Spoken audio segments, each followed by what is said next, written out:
नमस्कार, मैं हूं नरेंद्र कुंडू। आप देख रहे हैं अपना चैनल मुद्दे की बात। मुद्दे की बात में हम आज आपको रूबरू करवाने जा रहे हैं जींद शहर के एक ऐसी शख्सियत से जिनके पास गणेश जी महाराज के 3000 स्वरूप मौजूद हैं।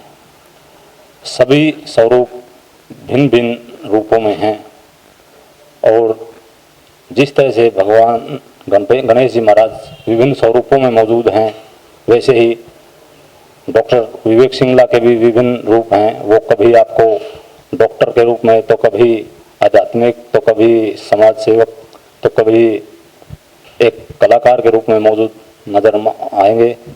तो आज हम परिचय कराने जा रहे हैं आपका डॉक्टर विवेक सिंगला जी से। नमस्कार जी। नमस्कार जी। स्वागत है सर आपका मुद्दे की बात में। Thank you.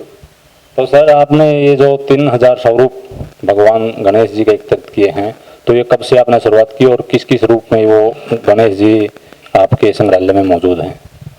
ऐसा है, गणेश जी की कलेक्शन तो आज ज़्यादा नहीं तो 35 साल के तकरीबन हो गए हैं इकट्ठे करते हुए। मैंने गणेश जी के जो इतने रूप देखे, वो सब देखे मैंने महाराष्ट्र में। एक विसर्जन देखने का मौका मिला तो उसमें पता लगा कि कितने अलग अलग रूप में गणेश जी आते हैं। मैं बड़ा हैरान हुआ। तो एक मन किया, एक उसमें गणेश जी थे, वो तकिए का सहारा लेके बैठे हुए थे। बस वो मेरे पहले गणेश थे। उसके बाद गणेश इकट्ठे होते गए, मैं मशहूर होता गया। लोगों ने गिफ्ट में गणेश देने शुरू किए। कुछ गणेश मैंने अपने हाथ से बनाए, जो मेरे दिमाग में क्रिएशन आई कि गणेश जी ऐसे होने चाहिए, ऐसे होने चाहिए। कुछ मूर्तियां मैं बनाता रहा, कुछ पेंटिंग्स बनाई, और आज 35 साल के बाद तकरीबन 3100 गणेश मेरे पास हैं। तो डॉक्टर साहब, इसमें किस किस साइज में ये विराजमान और किस किस स्वरूप में है? इनका स्वरूप क्या क्या है? मेरे पास 1 इंच से लेके 2.5 फुट तक के गणेश हैं। आप जो इमेजिन कर सकते हैं वो सारे गणेश मेरे पास मिलेंगे। घास में आराम से फैले हुए गणेश जी, मोबाइल चलाते हुए गणेश जी, डॉक्टर गणेश जी, इससे जो पेड़ की जड़ से बने हुए गणेश जी। 8 जगह गणेश जी की मूर्तियां अपने आप प्रकट हुई थी। उन 8 की कॉपी मेरे पास है।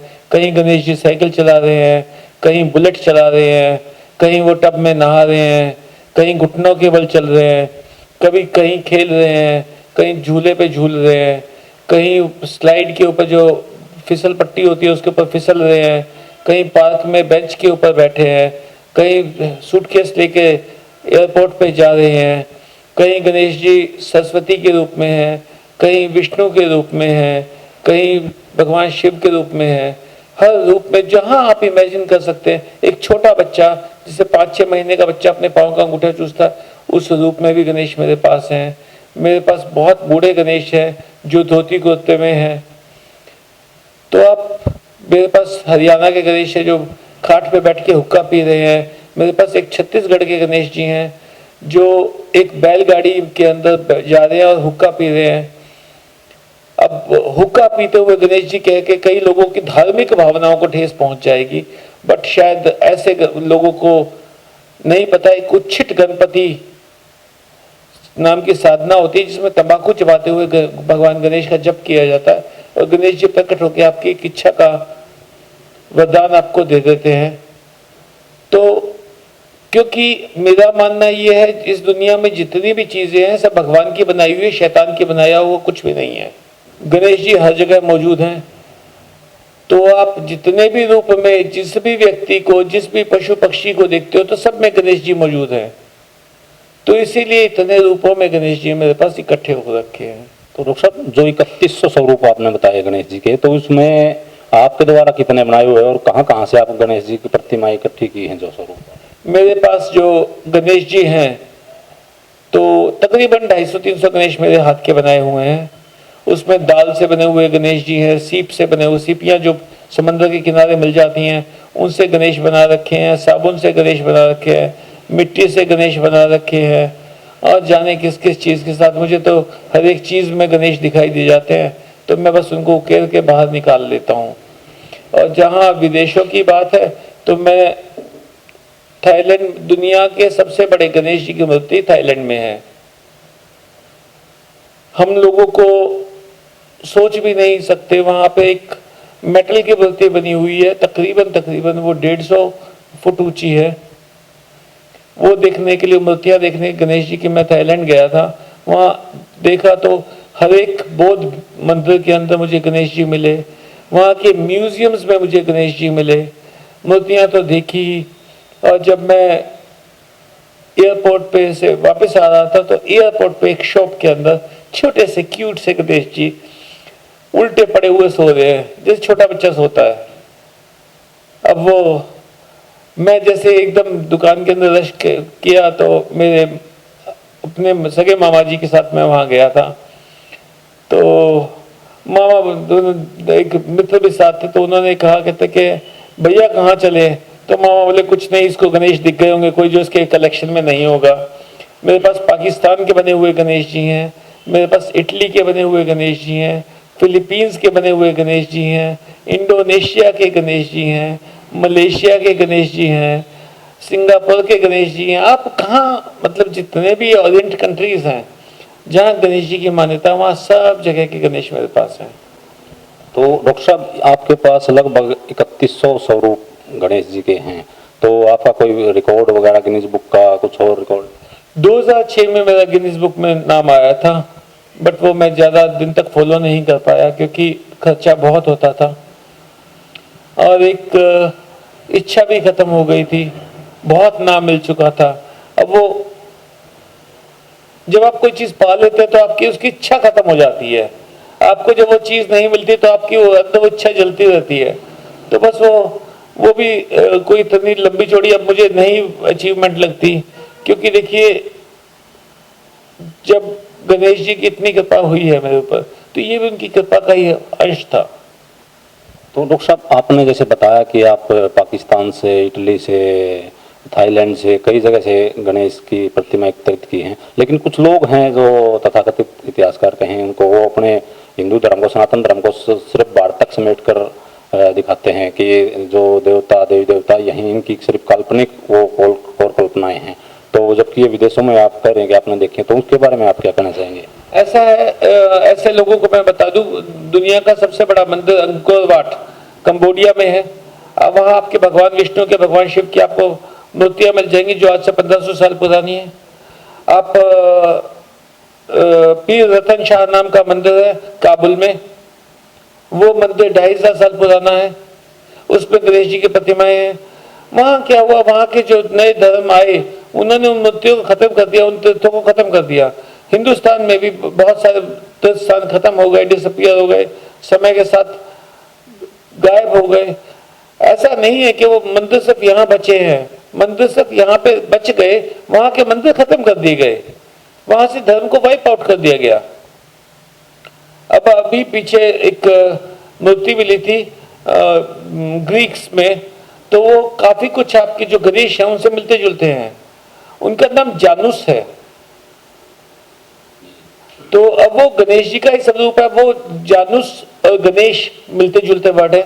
ज्ञ जो वर्ड है, गणेश जो बोलते हैं, तो जिसे हम लोग ज्ञान कहते हैं, यज्ञ कहते हैं। यज्ञ को आप देखेंगे तो आर्य समाज यज्ञ कहते हैं, यज्ञ करो, तो ज्ञ वर्ड को ज से भी कहते हैं। तो ग वर्ड जो गणेश जी का ग वर्ड है वो ज में कन्वर्ट हो गया, जानूस, गणेश जानूस, तो वो मिलते जुलते नाम है। तो ऐसा नहीं है कि वो हिंदू धर्म सिर्फ यहाँ तक है, और हिंदू धर्म कोई धर्म नहीं है, मैं तो सनातन धर्म कहता हूँ। सनातन धर्म जो है वो एक कंटिन्यूस धर्म है। मैंने सारी किताबें पढ़ी, चारों वेद पढ़े, 18 पुराण पढ़े, उपनिषद पढ़े, तब जाके हिंदू धर्म जिसको ये कहते हैं उसका बेसिक समझ में आया। मैं कुछ साल साउथ में भी रहा हूँ, साउथ इंडिया में रहा हूँ, मुझे वहां पता लगा एक्चुअली धर्म कौन सा है। जो हमारे यहाँ नॉर्थ इंडिया में धर्म है वो धर्म नहीं है, वो दिखावा ज्यादा है। मैं जब मेडिकल कॉलेज में वहां गया, पहले दिन की क्लास थी, एक प्रोफेसर आए क्लास के अंदर, तो उन्होंने शर्ट और लुंगी पहनी हुई थी। लुंगी वो सफेद लुंगी, साइड से उसकी प्लेट होती है और वो सीधी होती है, तो वो उसको पहन के आए। माथे के ऊपर के यहाँ पे बिल्कुल आंखों के बीच में, इस नाक के ऊपर वाले हिस्से में यहाँ पे एक लाल रंग का टीका और माथे के ऊपर 3 सफेद लाइनें। नॉर्थ इंडिया में कौन सा एमडी डॉक्टर माथे के ऊपर त्रिपुंड लगा के और लाल बिंदी लगा के आ जाएगा क्लास के अंदर, या अपने कॉलेज उसमें क्लिनिक में बैठ जाएगा? सनातन धर्म की जो असली परंपराएं थी वो मैंने वहां देखी।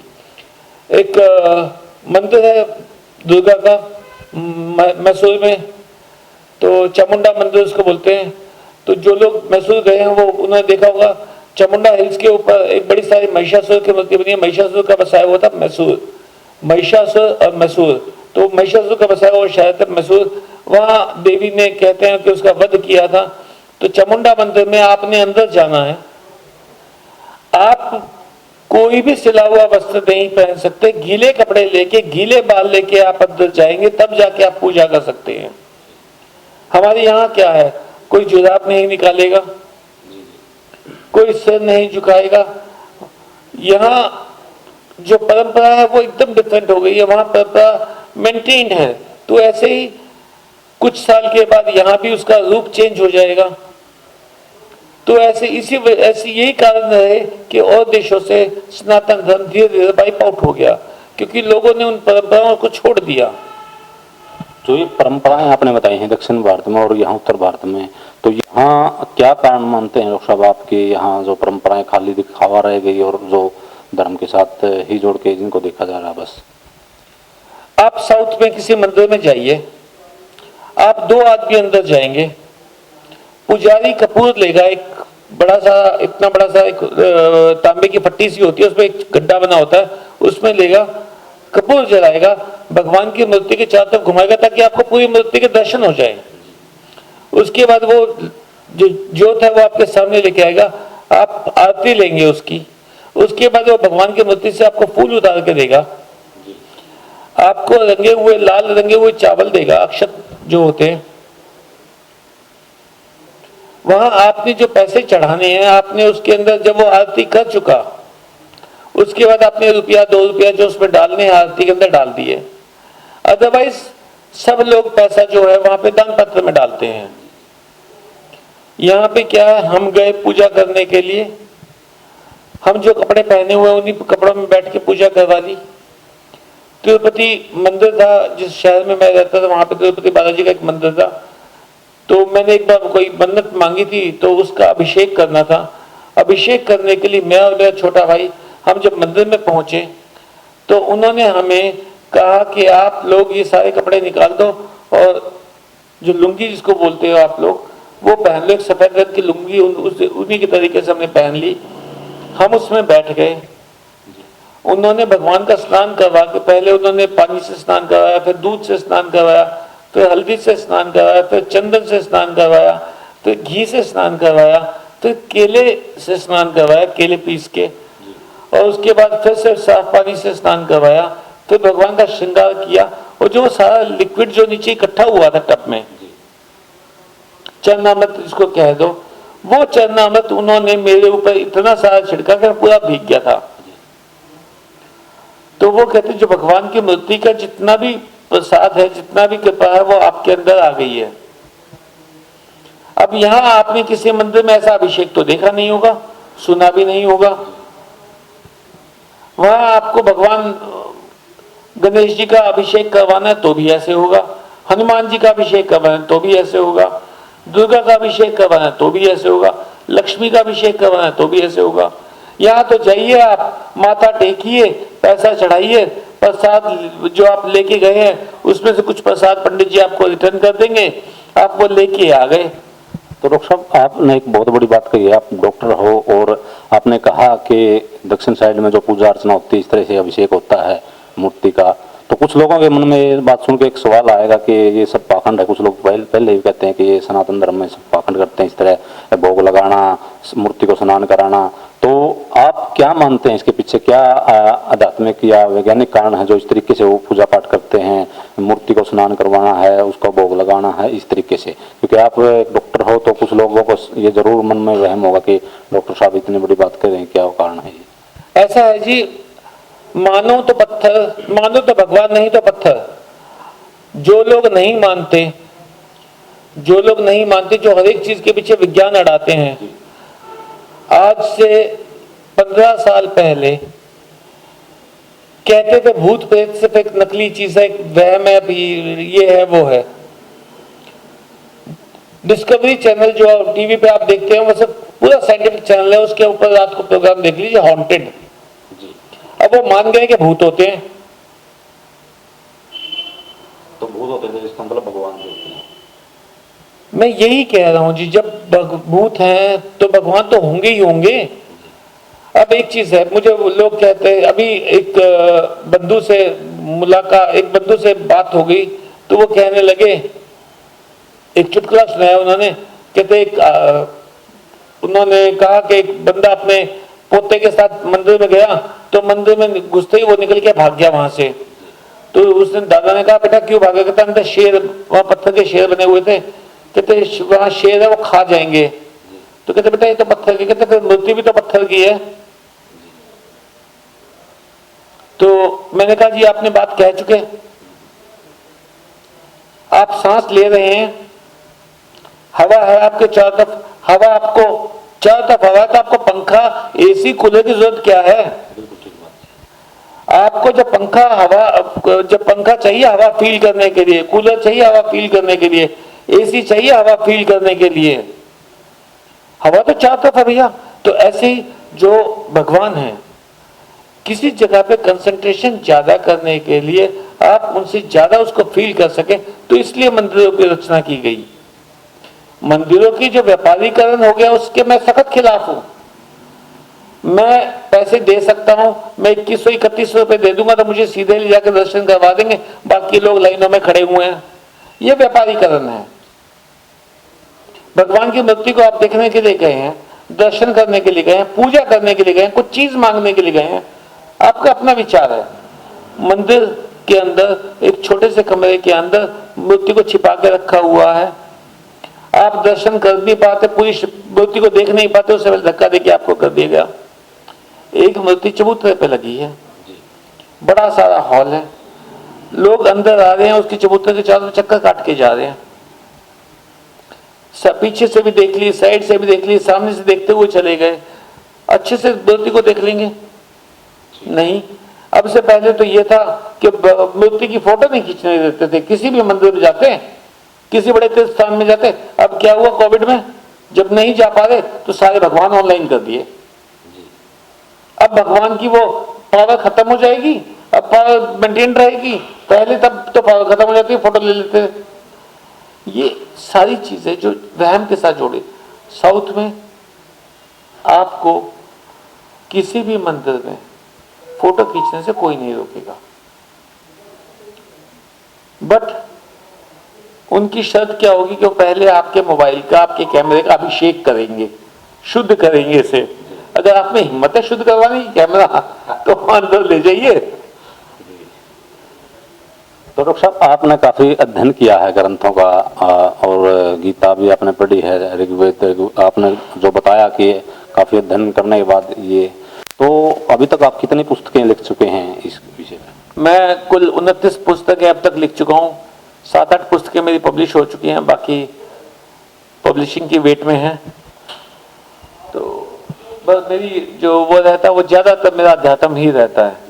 तो डॉक्टर साहब आप व्यवसाय आपका डॉक्टरी है, डॉक्टरी लाइन में रहे हैं, डॉक्टर तो विज्ञान को ज्यादा मानते हैं, और आप तो पढ़ाई लिखाई आपकी ज्यादातर जो है विदेश में भी हुई है और साउथ में भी ज्यादा हुई है, तो आप कहाँ मतलब अध्यात्म में कब कैसे जुड़ा हुआ, आपका किस तरीके से हो रहा, एक बार इस पर थोड़ा बताइए। ऐसा है, मान लीजिए किसी के माता पिता नहीं रहे और वो कह दे जी